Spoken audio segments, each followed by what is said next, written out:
지난 19일 날 목요일 날 저녁 7시에 부산 국립부산국악원이라는 곳에서 저녁 7시에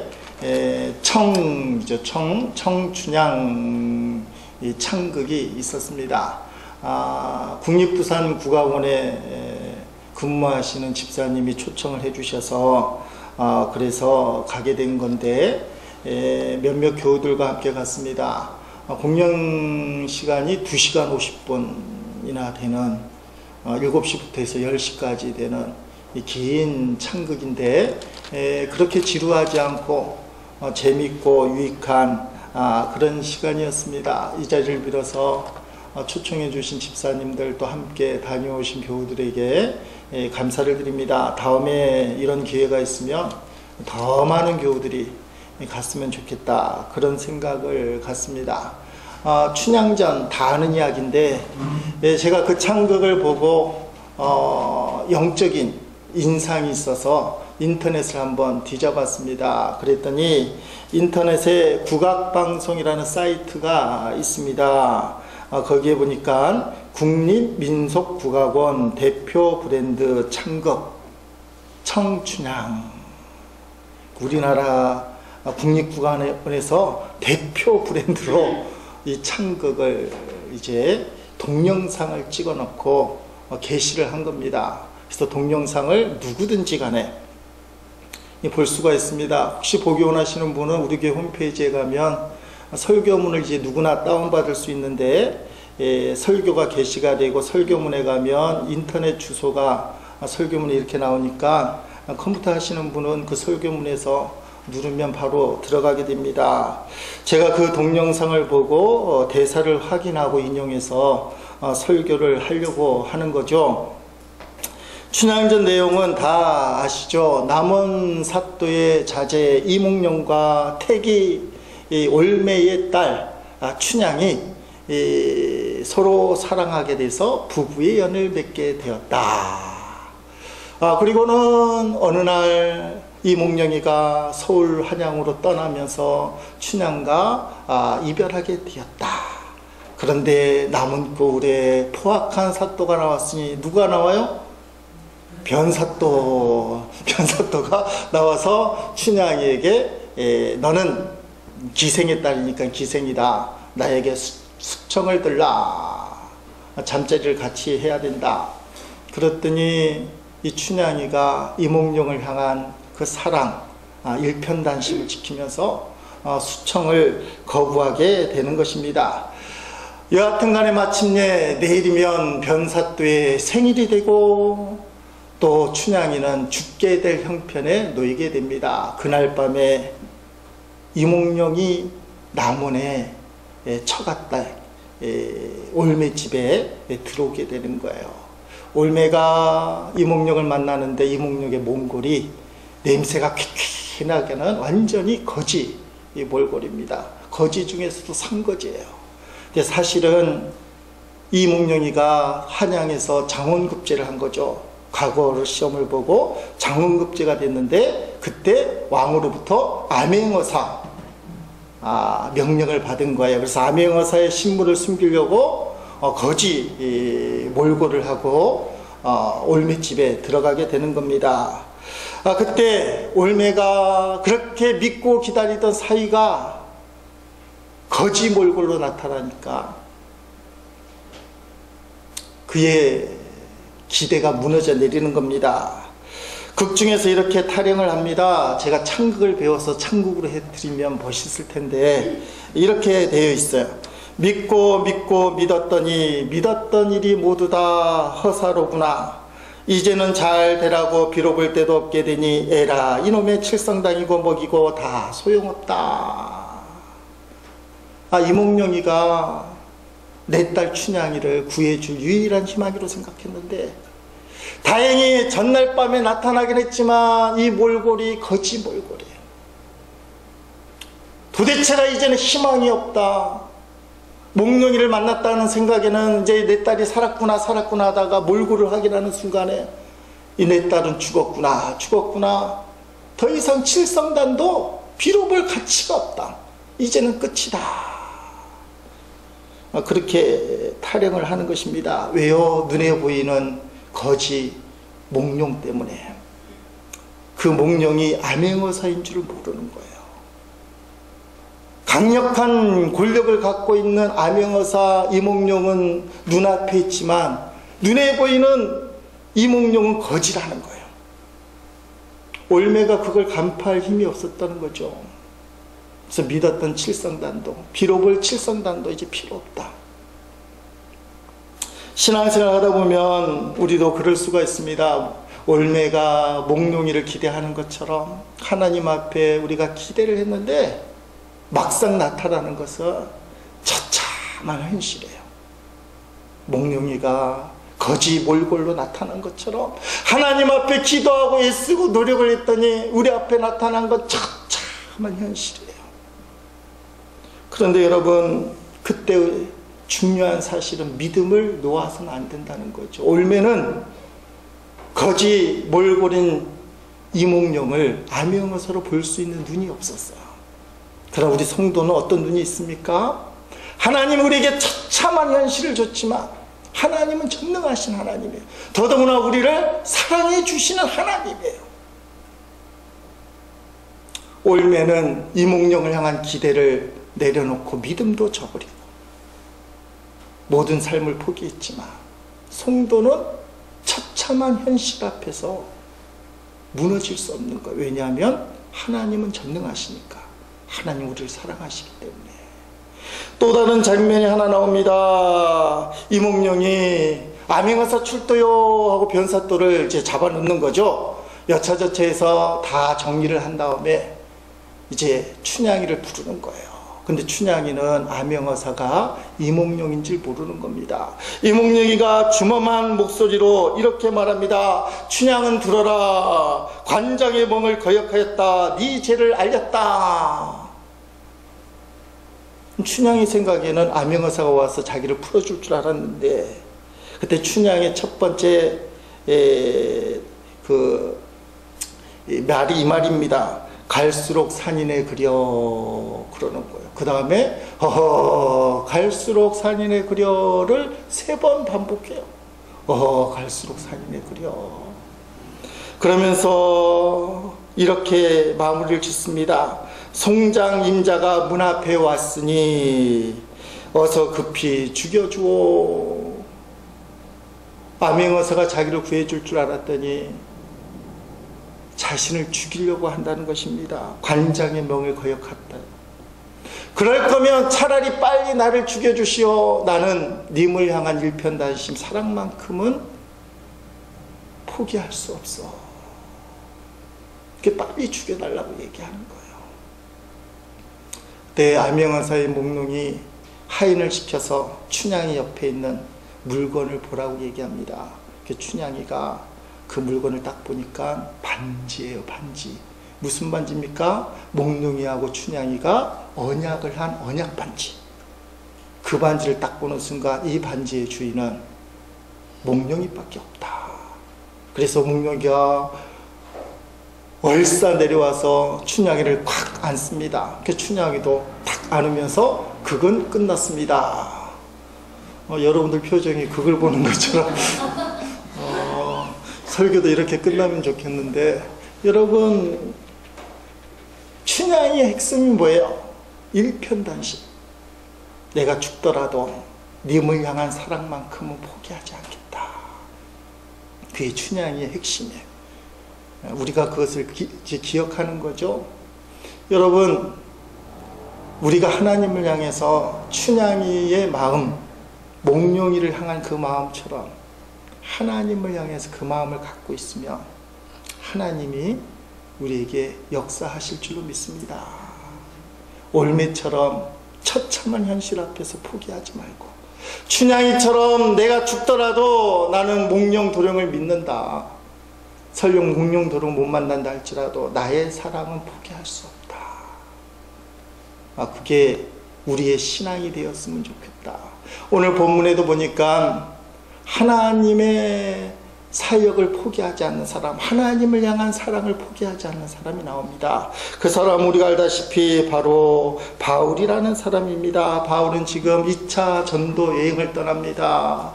1차 전도여행이 끝나고 2차 전도여행을 갈 때 그렇게 사랑하고 존경하고 함께했던 바나바하고 대판 싸워요. 이건 천국 가서 물어봐야 돼요. 아무리 설교를 해도 사실 이게 받아들이기가 힘든 사건이에요.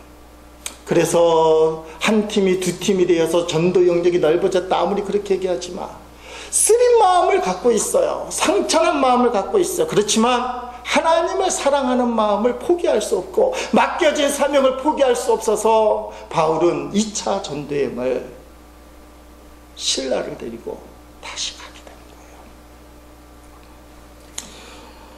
거예요. 2차 전도여행을 떠나면서 오늘 본문에 보니까 더베와 루스드라에도 이르렀다, 도착했다, 그렇게 돼 있어요. 근데 이 말씀이 왜 중요하냐면 1차 전도 여행할 때 더베와 루스드라에서 사도 바울이 어떤 일을 당했냐, 그는 그때 죽을 뻔했어요.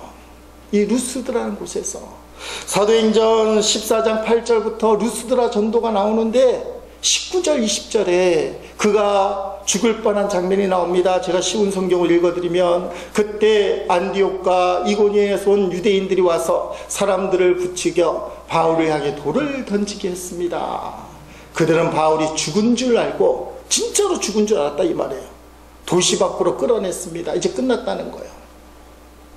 그러나 제자들이 바울 주위에 둘러섰을 때에 그가 깨어 일어나 도시 안으로 들어갔습니다. 이튿날 바울과 바나바는 그 도시를 떠나 더베로 갔습니다. 아멘. 1차 전도여행 때 돌 맞아 죽을 뻔했던 곳, 그것이 바로 루스드라입니다. 그런데 2차 전도여행을 가면서 바울은 이 루스드라 빠뜨리지 않았어요. 이게 대단하다는 사실입니다. 사람들은 안 좋은 사실, 안 좋은 사건에 대해서는 잊어버리려고 애를 써요. 기억하지도 않으려고 해요. 한국 요리계의 대표인 셰프, 식당 주방장, 유명한 주방장 중에 젊은 주방장인데 이 사람이 하는 말을 들었어요. 이 젊은 사람인데 국수를 만들었는데 어떤 사람이 자기는 국수를 안 좋아한대요. 왜 안 좋아합니까 했더니 밀가루로 만든 건 잘 안 먹는데요. 냄새 때문에. 왜 안 먹냐 물어봤더니 어렸을 때 집이 너무 가난해서 어머님이 밀가루 음식을 그렇게 많이 했다는 거예요. 그래서 커서는 밀가루 냄새만 맡으면 싫다는 거야. 우리 중에는 보리밥 이야기만 하면 아유 안 먹어요 하는 사람이 있어요. 왜요? 어렸을 때 보리밥을 하도 먹어서 보리밥을 별미로 하는데 나는 별미도 아니에요. 난 보리밥 생각하기도 싫어요. 이런 사람이 있다는 것입니다. 그런데 장소도 마찬가지래요. 장소. 내 기억에 별로 기분이 좋지 않는 장소, 그런 장소에 대해서 사람들이, 남자들이 그런 얘기 하잖아요. 군 생활했던 건 너무 힘든 곳이라서 그쪽을 보고는 오줌도 안 누겠다고, 하도 고생을 해서 거기는 생각도 않겠다고. 그런데 바울이 지금 죽을 뻔했던 루스드라를 들어가는 거예요. 왜 그랬을까? 일부러 피해갈 수도 있는데 어떤 면에서는 그냥 형식적으로 가는 길목이니까 갔을 거라고 생각하는데 이 루스드라에서 평생의 동력자, 어떤 사람 후계자로 생각하는 디모데를 만나거든요. 이게 남다른 의미가 있다 묵상을 해보니까 안 좋은 장소인데, 사람들의 안 좋은 장소를 싫어하는 것은 내 기호 때문에 싫어한다는 거예요. 내 기억 때문에. 근데 생명과 관련해서는 안 좋은 장소에 더 큰 애착이 갈 수밖에 없다. 좀 아이러니컬한 거예요. 예를 들면 강물에 아들 잃어버린 부모님의 마음입니다. 이 부모님들이 아들이 삼켜버린 그 강물에 가면 그 강물이 그렇게 미워요. 우리 아들이 저기서 물에 빠져 죽었구나. 그 강물이 미워요. 그런데 이상하게 그 강물을 자주 찾아가요. 왜 그렇죠? 거기에 사랑하는 아들의 마지막 흔적이 있기 때문에 그래요. 여러분, 사도 바울이 사업을 하러 다닌다면 루스드라를 왜 갑니까? 장사해서 안 되는 곳이에요. 거기 가는 본전도 못 챙겨요. 장사를 하면. 그럼 기업가는 안 가요. 뭐하러 손해보면서 가겠어요. 죽을 뻔한 장소, 그렇게 손해를 본 장소를 왜 찾아가요? 돌아가지. 더 좋은 데 많고 팔 데도 많고. 근데 사도 바울은 장사하러 간 게 아니라 생명을 살리러 간 거예요. 생명을 살리러 갔는데 죽을 뻔한 고생을 한 애착이 그렇게 깊은 곳이에요. 그러니까 바울에게 있어서는 루스드라가 그만큼 존귀한 곳이다. 내가 그곳에서는 정말 죽을 뻔했다. 그러면서도 내가 복음을 전했다. 실제로 사도 바울이 성 밖에 죽은 줄 알고 버려졌지만 보통 사람 같으면 도망갈 거 아니에요. 제자들이 그를 끌어내릴 때 다시 성 안으로 들어갔다는 거예요. 왜냐하면 사업하러 간 것이 아니라 생명을 살리러 갔기 때문에. 사도 바울이 어떤 사람인지 이해가 되십니까? 신앙생활을 사업으로 하지 않았어요. 이익이 되느냐 손해를 보느냐로 치면 루스드라 안 갑니다. 뭐하러 갑니까? 그런데 사도 바울은 오직 예수 그리스도를 전하는 생명의 사역, 사람 살리러 가는 거예요. 그러니까 더 애착이 가고, 루스드라만큼은 절대로 빠뜨릴 수 없다. 다른 곳은 다 빠뜨릴 수 있지만 이곳 루스드라만큼은 내가 죽을 뻔한 곳인데 나는 이곳에 가서 5년 전쯤에 복음을 전한 그 씨앗들이 어떻게 자라는지 봐야 된다. 이게 사도 바울의 진짜 신앙이에요. 진짜 신앙. 예수 그리스도로 무장된 진짜 신앙. 사업가가 아니고 사람의 방법으로 계산하는 신앙이 아니고 오직 예수님으로만 붙들림 받은, 오직 예수 그리스도로만 생명이 충만한 바울의 모습이에요. 적당히 믿는 신앙과 진짜 배기 신앙이 언제 차이가 나겠습니까? 적당히 믿는 신앙은 겉으로 보기에는 믿음이 좋아 보여도 어려움이 생기고 고통스럽고 마음이 상하면 때려치는 거예요. 내가 뭐 꼭 이렇게 해서까지 내가 신앙생활 해야 되나? 계산이 되는 거예요. 계산이 짝짝짝 되면서 내가 이렇게 손해보면서까지, 내가 이렇게 안 좋은 소리까지 들으면서까지 계산이 되니까 이제 내려놓는 거야. 내가 손해보면서는 안 한다. 진짜 배기 신앙은 어떤 신앙입니까? 내 생명이 묻어있는 곳이라 내가 손해를 본다 할지라도, 때로는 오해를 산다 할지라도 나는 포기할 수가 없어. 나는 그곳에 있어야 돼. 나는 그 자리를 떠날 수가 없어. 왜냐하면 그곳에 내 생명이 들어있기 때문에 나는 포기할 수 없다. 이게 진짜 배기 신앙이에요.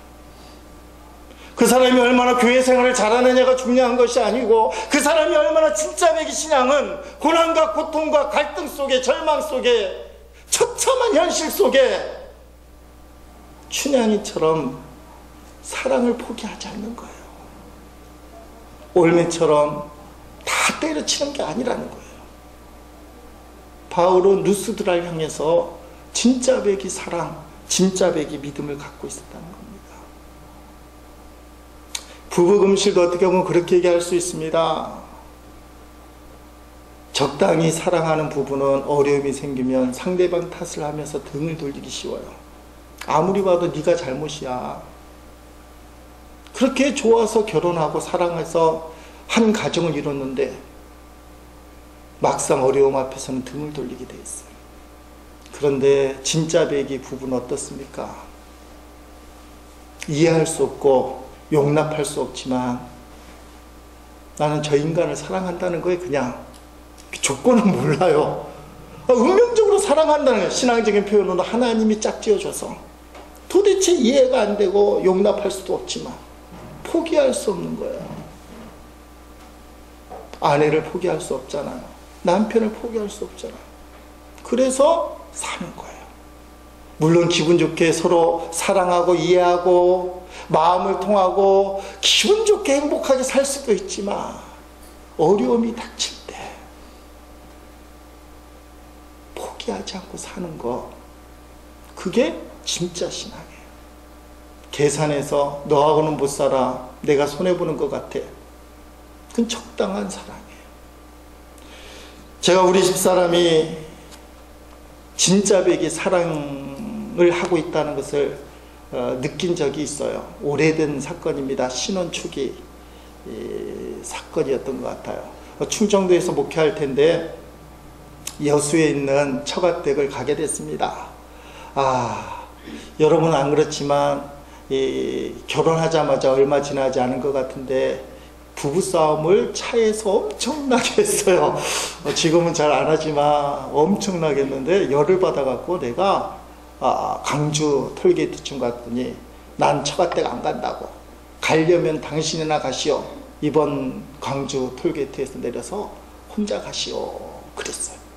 못된 놈이죠. 차 같이 타고 가다가 싸운다고 해서 알아서 가라고, 내리라고 그랬더니 우리 집사람이 자기도 안 간다는 거예요. 제 기억으로는 그렇게 얘기한 것 같아요.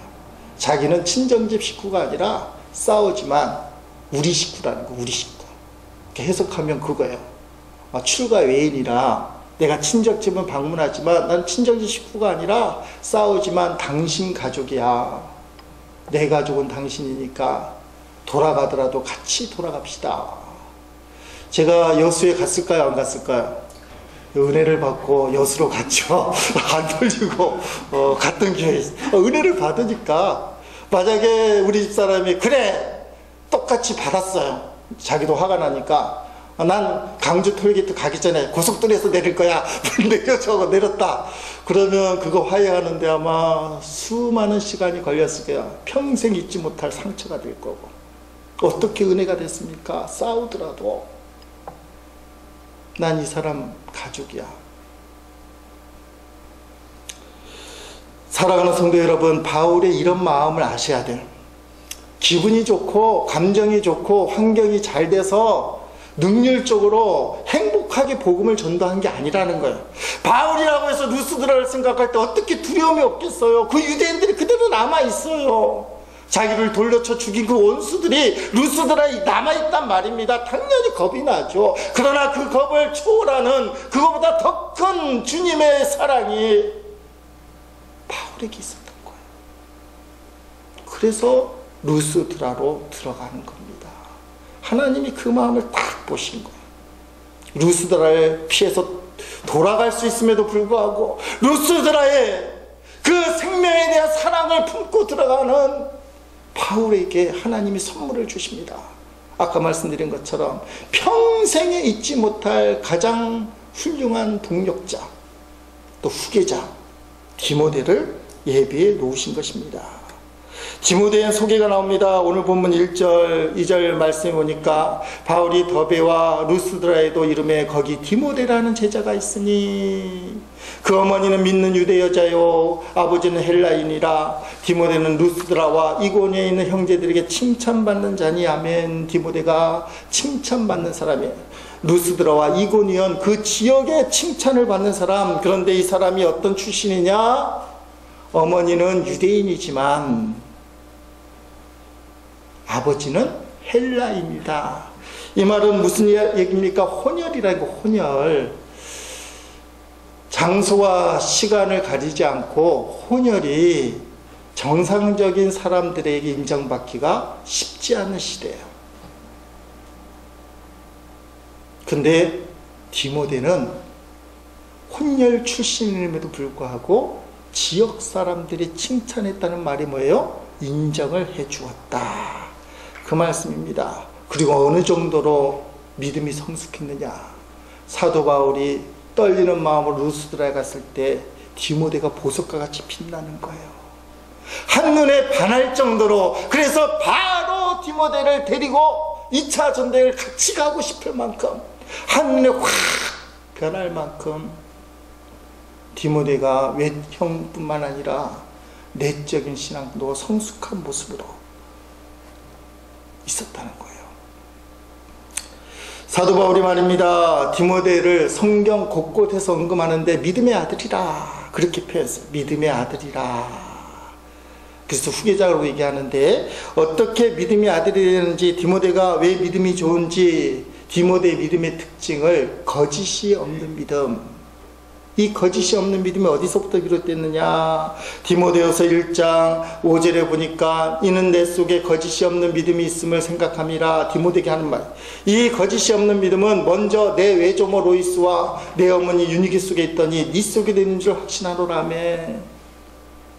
자, 외조모 어머니 디모데가 예수를 믿었어요. 그런데 외조모와 어머니가 믿었던 것은 히브리 유대교 신앙일지도 몰라요. 왜냐하면 사도 바울이 1차 전도 때 루스드라 온 것은 5년 전쯤이기 때문에. 어쨌든지 간에 하나님을 향한 신앙이든지 복음을 믿고 예수를 믿은 신앙이든지 할머니와 외할머니와 어머니의 신앙이 거짓없는 믿음이었는데, 그 거짓없는 믿음이 바로 디모데에게도 있었다. 3대째 신앙인데요, 디모데에게도 거짓이 없는 믿음이 전수가 되었다. 디모데 나이가 이때 21살쯤으로 기억이 돼요. 그래서 디모데를 사도 바울 1차 전도여행 때 봤을 때는 16살, 이게 청소년 아이, 요새 말로 하면 중학교 3학년쯤 되는 아이가 있었어요. 그때는 눈에 띄지 않았습니다. 그런데 5년이 지난 다음에 디모데가 눈에 확 띄는 사람으로,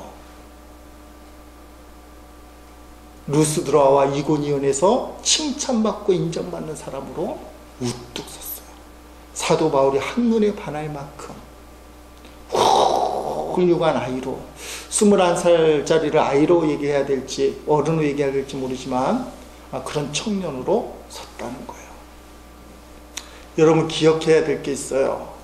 어머니 신앙이 중요하다. 외할머니, 어머니 신앙, 그것이 바로 디모데에게 들어갔다. 오늘 설교를 듣는 여성분들은 자식에 대한 책임, 그 책임을 느끼셔야 돼요. 디모데가 외할머니, 어머니 신앙을 그대로 본받았다는데, 그리고 사도 바울을 뒤를 잇는 훌륭한 하나님 사람이 되었다는데, 어머니의 신앙이 중요하니 내가 신앙생활 잘해야 되겠다. 미국 하면 세계에서 아주 영향력을 제일 크게 행사하는 나라죠. 미국의 건국 이념은 청교도 신앙입니다. 청교도 신앙. 자, 청교도 신앙이 어디서부터 비롯됐느냐? 학자들이 연구하다가 그 뿌리가 바이킹족이라는 것을 알겠어요. 바이킹족. 바이킹 하면 여러분 놀이동산에 가면 해적선 그려놓고 해적들 막 그려진 배가 왔다 갔다 하는 거, 그거 잘 타는 사람도 있어요. 저는 그거 한번 타면 멀미해서 며칠을 고생합니다. 그거 잘 타는 사람 엄청 부러워요. 시설을 아주 높은 데서 올라갔다가 막 내리는 그것이죠. 그게 바이킹이에요. 해적. 청교도하고 말입니다, 바이킹의 개념은 사실은 안 맞을 것 같아요. 그런데 청교도 신앙의 뿌리가 해적놈들이다, 그렇게 연구가 된 거예요. 왜 그런가? 바이킹족의 원래 이름은 북게르만족이라고 얘기합니다. 이 사람들은 기원 후 8세기에서 10세기까지 노르웨이, 덴마크, 영국의 템즈강 지역을 점령했고, 나중에는 앵글로색슨족하고 연합을 해서 영국을 정복을 해요. 이 바이킹족들이 약탈하고 도둑놈하고 강도질하는 사람들인데 머리 하나가 똑똑했다고 그래요.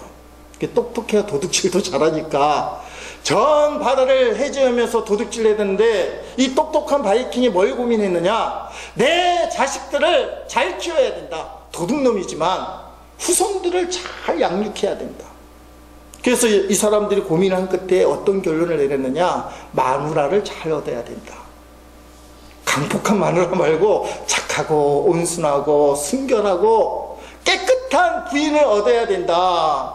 그 결론을 내렸어요. 깨달음이 참 중요한 거예요. 그래서 깨끗하고 순결하고 정직하고 그런 사람들이 누구냐? 기독교인인 것을 알았어요. 기독교인.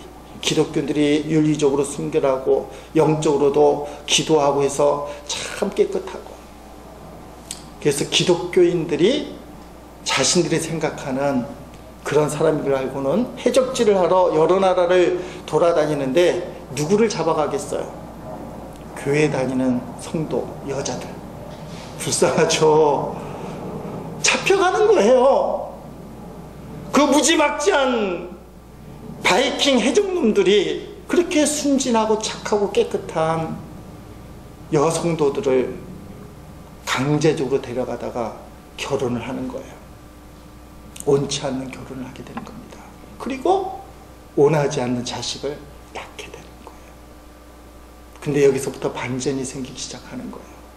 원치 않는 결혼, 강제로 끌려가서 본의 아닌 결혼을 하고 원치 않는 자식들을 낳는데, 거기서 그 여자 성도들이 어떻게 했냐면 자식을 믿음으로 키우기 시작했어요. 바이킹족들이 생각하는 대로. 남편이 어떻든지 간에 내 자식만큼은 십자가의 사랑으로 믿음으로 키워야 되겠다. 바이킹족 안에 기독교 신앙이 뿌리가 내리기 시작했어요. 그랬더니 영국이 바뀌기 시작하는 거예요. 거기서부터 청교도 신앙이 시작된 거예요. 하나님 앞에 정말 정결한 신앙을 가져보자. 이게 미국의 뿌리가 되었다는 거예요. 너무 아이러니컬하잖아요. 극악무도한 해적놈들이 자식들을 생각해서 예수 믿는 여자들을 데려다가 강제로 결혼을 해서 자식을 낳았는데, 강제로 결혼한 여자 성도님들이 자식들을 믿음으로 키워서 바이킹을 변화시켜버린 거예요. 그래서 바이킹이 사라져버려요. 해적들이 없어지는 거예요. 그리고 그들이 미국을 세우는 기초가 되었다. 여러분, 아무리 뿌리가 해적 출신이지만 거기에 믿음이 가해지고 사랑이 가해지면 바뀔 수 있다는 거예요. 선한 영향력을 행사하는 사람으로. 그 책임이 누구에게 있느냐? 여자에게 있다는 거예요. 디모데에게 있어서 외조모 로이스와 어머니 유니게가 그 역할을 했다는 거예요. 그랬더니 21살에 루스드라와 이고니에서 가장 빼어난 신앙을 가진 사람, 바울이 한눈에 반할 만큼 그 21살짜리가 성숙한 신앙을 가진 사람, 그렇게 바뀌었다는 겁니다. 오늘 두 번째 메시지는 바울의 태도입니다. 바울이 디모데를 할례를 받게 합니다. 오늘 3절 말씀 보니까 바울이 그를 데리고 떠나가자 할세 그 지역에 있는 유대인으로 말미암아 그를 데려다가 할례를 행하니 이는 그 사람들이 그의 아버지는 헬라인 줄 다 알미라라. 아멘. 자, 디모데는 할례를 안 받아도 돼요. 물론 받을 수도 있어요. 그래서 받았긴 했지만 안 받아도 돼요. 이미 예수를 믿고 복음을 믿고 구원받은 사람이에요. 사도 바울의 원래 입장은 어떤 입장입니까? 할례는 구원의 조건이 아니다. 할례 받는 것으로 이방인을 괴롭게 하지 말라 라고 주장하는 사람이에요. 근데 바울이 디모데에게 할례를 행해요. 왜 그랬을까? 예수를 안 믿는 유대인들에게 있어서 할례는 아주 중요한 겁니다. 만약에 자기에게 복음을 전하는 사람이 할례를 받지 않은 무할례자다 얘기하면 아예 길을 막아요. 나 안 들을래. 나는 할례 받지 않은 사람하고는 얘기도 안 할래. 그러면 복음을 전할 기회를 놓치는 거예요. 그러니 차라리 할례를 받고 유대인들에게 복음을 전할 수 있도록 하자. 굳이 할례는 안 받아도 되지만 복음을 전하기 위해서 디모데야 할례를 받자. 이게 무슨 말이에요? 복음을 전한다, 예수님을 전하는 것에 있어서는 이 본질적인 것에 있어서는 타협할 수 없어요. 생명을 걸고 지켜요. 그래서 순교하는 겁니다. 그러나 어떻게 복음을 전할 것인가, 이 빈곤적인 것에 있어서는 마음으로 활짝 연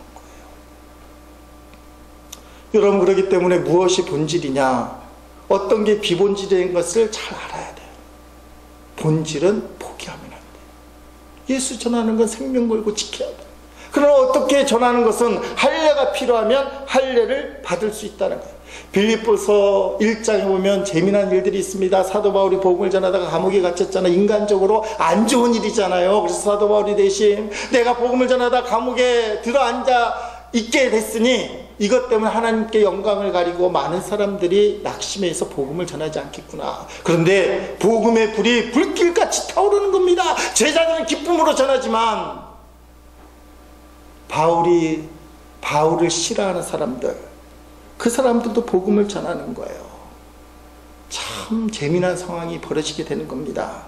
빌립보서 1장 17절 18절에 이렇게 바울이 이야기합니다. 그러나 그렇지 않은 사람들은 이기적인 마음으로 자신들이 높아지기를 원하는 뜻에서 또 감옥에 있는 나를 속상하게 하려고 더 열심히 그리스도를 전합니다. 하지만 그들이 내 마음을 속상하게 한다 해도 개의치 않습니다. 그들이 어떤 마음으로 전하든지 간에 중요한 것은 바로 그리스도가 전파되고 있다는 사실입니다. 나는 이것 때문에 기뻐하며 앞으로도 계속 그러할 것입니다. 아멘. 나의 원수들이 나를 속삭이려고 일부러 복음을 전하는데 나는 그게 기쁘다. 왜? 복음이 전해지니까. 사도 바울이 인간적인 체면에 연연하지 않았다는 거예요. 복음만 전할 수 있다면 그까지 할래쯤이야. 사도행전 후반전에 가면 머리까지 깎아요. 고린도전서 9장 22절에는 이렇게 표현하고 있습니다. 믿음이 약한 사람들에게 약한 사람들을 얻기 위해서 약한 사람이 되었습니다. 내가 모든 사람들에게 그들과 같이 된 것은 아무쪼록 모든 방법을 다하여 그들 중에 몇 사람이도 구원하기 위해서였습니다. 아멘. 강한 자에게 강한 자가 되어 복음을 전하고 약자에게는 약자가 되어 복음을 전합니다. 이 앞절에는 이 고린도전서 9장 22절 앞절은 좀 어려운 이야기가 나요. 율법이 있는 자에게는 율법이 있는 것처럼, 자기 율법이 필요 없지만 율법이 없는 자에게는 유대인이니까 율법이 있지만 율법이 없는 자처럼 그렇게 복음을 전한다. 상대방에게 맞춤 서비스를 한다는 것. 예수 생명 복음은 포기할 수 없지만 어떻게 전하느냐. 좀 우스개 이야기 같지만 제가 가발을 쓴 이유 중에 하나가 바로 그거 아니겠습니까? 가발을 써서 복음을 전하는데 좀 더 긍정적이라면 그냥 혼자 생각인지 모르지만 딴에는 그렇게 생각을 하고 있습니다. 여러분, 이 세상에는 꼭 필요한 사람이 있습니다. 있으나 마나한 사람이 있습니다. 없어야만 될 사람, 있어서는 안 될 사람이 있습니다. 디모데는 바울에게 꼭 필요한 사람이었습니다. 교회에 꼭 필요한 사람이었습니다. 하나님 사역에 꼭 필요한 사람이었습니다. 살아가는 제1의 식구들, 하나님 앞에 꼭 필요한 사람, 교회에 없어서는 안 될 사람, 그런 디모데와 같은 그런 사람들이 다 되시기를 주의 이름으로 간절히 축원드립니다.